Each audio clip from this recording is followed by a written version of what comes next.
নমস্কাৰ কি খবৰ আপোনালোকৰ খবৰ নিশ্চয় ভাল আৰু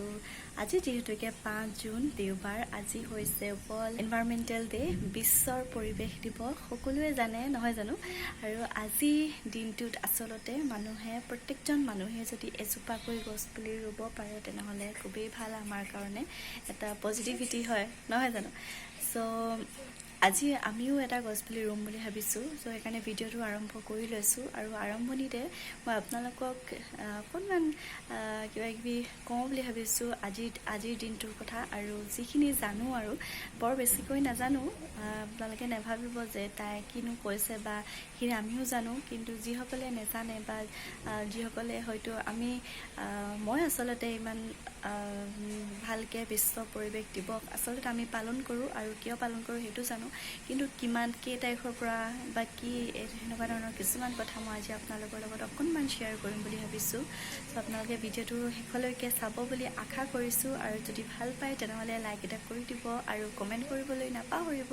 যে আজিৰ ভিডিঅ'টো চাই আপোনালোকৰ কেনেকুৱা লাগিলে ঠিক আছে বলক তেনেহ'লে আজি আমাৰ ভিডিঅ'টো আৰম্ভ কৰোঁ আৰু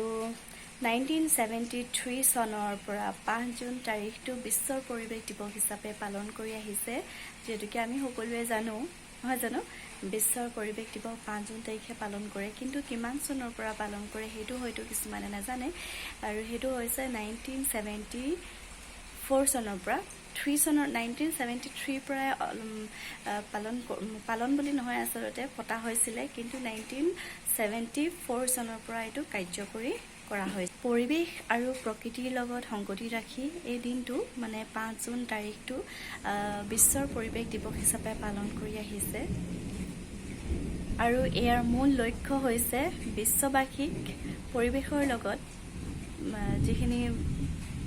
সজাগতা ল'ব লাগে সেই সজাগতাখিনিৰ কাৰণে আচলতে বিশ্বৰ এই 5 জুন তাৰিখটো মানুহক মনত পেলাই দিয়াৰ নিচিনা আচলতে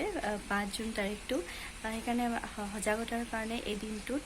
বিশ্ব পৰিৱেশ দিৱস হিচাপে পালন কৰে যিদৰে আমি খাই মেলি কিবা কিবি খাওঁ ধৰক আমি আমাৰ স্বাস্থ্যটো সুৰক্ষা কৰি ৰাখিবৰ কাৰণে আমি যিবিলাক বস্তু খাওঁ আৰু ঠিক তেনেদৰে গছপুলি এটাকো আমি পানী দিব লাগে নহয় জানো আৰু সিয়াকো অকণমান এনাৰ্জি দৰকাৰ হয় সেইকাৰণে যাতে অকল গছপুলিটো ৰুইয়ে যে মানুহৰ দায়িত্ব শেষ সেইটো কথা নহয় তাত অকণমান যদি পাৰে পানী অকণমান দিব পাৰে বা অকণমান সাৰ কিবা এটা দিব পাৰে বেলেগ ৰাসায়নিক সাৰৰ কথা মই কোৱা নাই আপোনালোকক যিখিনি লাগতিয়াল যেনে গোবৰ বা কেঁচু সাৰ এনেকুৱাবিলাক অকণমান দি দিব পাৰে যিহেতুকে কেতিয়াবা যদি আমি ৰাস্তাৰ এটা ৰ'দ পৰি থাকে তাত যদি আমি কেতিয়াবা অকণমান বস্তা বা কিবা এটা বেগ এটা চাৰিওফালে এনেকৈ খুটা পুতি যদি আমি ছাঁ পৰাকৈ যদি অকণমান দি দিব পাৰোঁ তেনেকৈ ভাল বুলি ভাবোঁ আচলতে সেনেকুৱাখিনি কৰিলে মানেও বহুতখিনি আচলতে আমি 5 জুন তাৰিখটো সেইকাৰণে লোৱা হয় যাতে এটা মনত পেলাই দিয়া নিচিনা হয় নহয় জানে 5 জুন তাৰিখে গছপুলি অন্ততঃ আমি 10জোপা যদি গছপুলি ৰুওঁ তাৰ যে গোটেই 10জোপাই যে যি থাকিব সেইটো কথা নহয় 5জোপাও জীব পাৰে 7জোপাও জীব পাৰে বা এজোপাও জীব পাৰে সেইটো আমি সেইকাৰণে আচলতে যিমান বেছি মানে ৰুব পৰা যায় সিমানখিনি ভাল আচলতে সেইকাৰণে যিমান পাৰে সিমান ৰুব লাগে এজোপা বুলি নহয় কিন্তু এজন মানুহে যদি এজোপাকেও যদি আজি দিনটোত অন্ততঃ ৰুৱে তেনেহ'লে বহুতখিনি বেছি আমাৰ মানে আমি ফলাফল পাম বুলি ভাবোঁ আৰু নহয় জানো সেয়েহে মানুহে পৰিৱেশ সুৰক্ষা কৰি পৃথিৱীক সুস্থ কৰি ৰাখিব পাৰে বুলি যে কথাষাৰ কয় সেয়াই আৰু আমি আচলতে মানুহবিলাকে আমি সদায় ভাল এটা চিন্তা কৰি যদি আমি গছপুলি বা গছ-গছনি নাকাটি ভাল এটা যদি আমি কৰিব পাৰোঁ তেনেহ'লে বহুতেই ভাল আৰু যদি আমি প্ৰয়োজনত গছপুলি গছ কাটিবলগীয়া হয় তাৰ ফলত যদি এজোপা যদি আপুনি গছ কাটে তেনেহ'লে আপুনি তাৰ ফলত 2জোপা গছ লগাওক 10জোপা গছ লগাওক সম্ভৱ যদি নহয় আপুনি অন্ততঃ 2জোপা গছপুলি লগাবই লাগিব তেতিয়াহে আমাৰ যি পৃথিৱীখনত সেউজীয়া এটা পৰিৱেশ আমি চিৰ জীৱনৰ কাৰণে পাই থাকিম আৰু আমাৰ যিখিনি খুব বেছি বা গৰম খুব বেছি ঠাণ্ডা এনেকুৱাবিলাক যিহেতুকে নহয় যিহেতুকে আপুনি যদি চাই ৰাজস্থানতে এতিয়া ইমান গৰম হৈ থাকে অনবৰত এনি টাইম গৰম আমাৰ অসমখন বা ভাৰতবৰ্ষখন ইমান এটা আমি লাকি যে গছ-গছনি আমি ৰুলেও অন্ততঃ সি যি থাকিব বা জীয়াই থাকিব পৰা ইয়াৰ এটা কেপাচিটি থাকে বুলি ক'ব লাগিব কাৰণ ইমান উৎপাত গৰম নহয় যে এটা পুলি ৰুলেই আপুনি তৎক্ষণাত 5 মিনিটত সেই পুলিটো শুকাই এদাই হৈ যাব সেনেকুৱা কোনো কথা নাই সেইকাৰণে আপোনালোকে যদি গছ পুলি এটা ৰুৱে আজি আচলতে বতৰটো খুব ভাল যদি আপুনি পুলিটো ৰুৱে পানীও পাব নহয় জানো আজি সেনেকুৱা কৰি দিছে আচলতে বতৰটো সেইকাৰণে আজি এটা গছ পুলি এটা ৰুম বুলি ভাবিছোঁ বেটাক ৰুৱাওঁ আজি এটা পুলি আৰু সেইটো এটা স্মৃতি হিচাপে ৰৈ থাকিব আৰু মই গছ পুলিটো ঘৰৰ ভিতৰত ৰুব নাই দিয়া বাউণ্ডেৰীটোৰ বাহিৰত ৰুব দিছোঁ আমাৰ ঘৰৰ মই যিহেতুকে চুকত আছোঁ সেইকাৰণে মই আমাৰ ঘৰৰ বাউণ্ডেৰীৰ বাহিৰত ৰুব আৰু গছ পুলিটো মই ধুনীয়াকৈ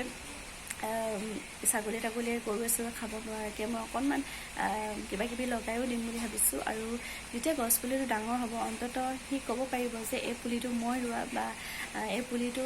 অন্ততঃ তেতিয়া কোনোবাই অন্ততঃ এটা ফল মূল খাব পাৰিব বা এজোপা ছাঁ বুলি গছ পাব আৰু তেতিয়া এতিয়াহে ভাল লাগিছে সেই শব্দটো যাতে মানুহৰ মনত আৰু মানুহৰ হৃদয়খনত অকণমান শান্তি দিব পাৰোঁ সেইখিনি আৰু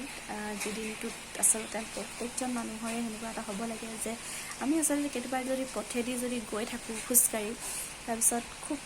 ৰ'দ দি আছে বা খুব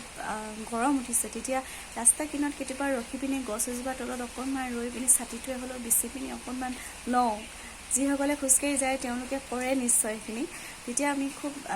ভাল লাগে তেতিয়া গছজোপা কোনে ৰুইছিলে বাৰু একদম ছাঁ পৰিছে খুব ভাল লাগিছে এনেকুৱা এটা কেতিয়াবা আমি কওঁ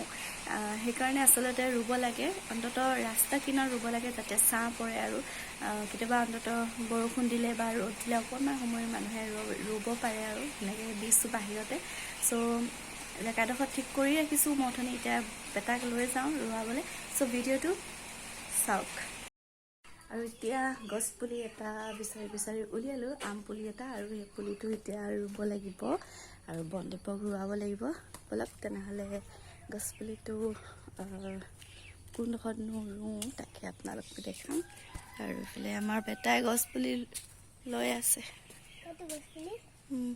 ব'লা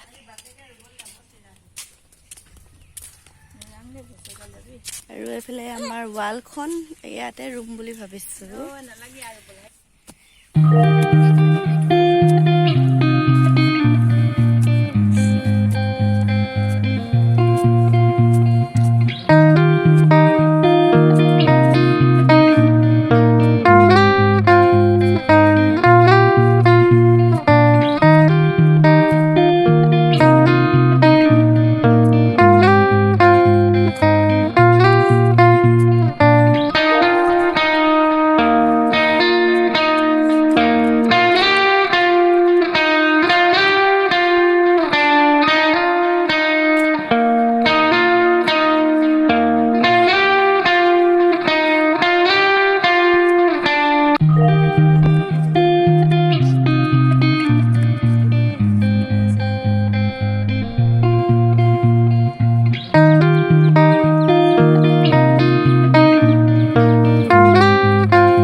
এতিয়া পুলিটো ৰুই আহিলোঁ আৰু হাতখন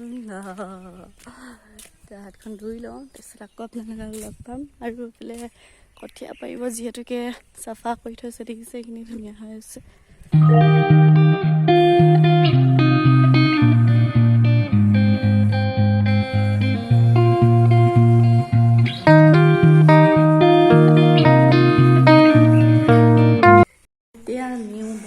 চুলি কাটিবলৈ আৰু এতিয়া যাওঁ চুলি কাটিবলৈ ওচৰতে মামাকেইজনে কাটি দিব চেণ্ডেলযোৰ সুধিলে বিচাৰিলোঁ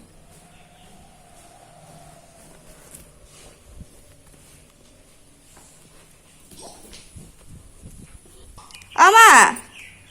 মা এতিয়া স্কুটিখন লৈ যাওঁ স্কুটি বেটা চাবিটো লৈ আনা চাবিটো লৈ আনা এইফালে আমাৰ বন্দীপে এতিয়া চুলি কাটি আছে এইফালে মমাইকে কাটি দিছে আৰু এতিয়া বনাইছোঁ হাতৰ চাপ দি পিনি এটা ৰেবিট চ' আপোনালোকে চাওকচোন কেনেকৈ হাতৰ আঙুলিকেইটাৰে এটা ৰেবিট বনাব পাৰি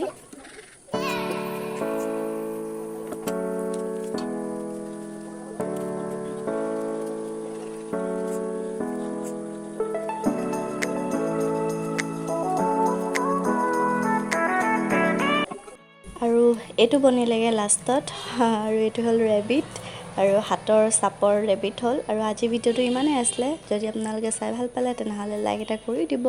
আৰু যদি নতুনকৈ চেনেলটো চাই আছে তেনেহ'লে ছাবস্ক্ৰাইব কৰি দিব আৰু যিসকলে কৰা আছে তেওঁলোকক বহুত বহুত ধন্যবাদ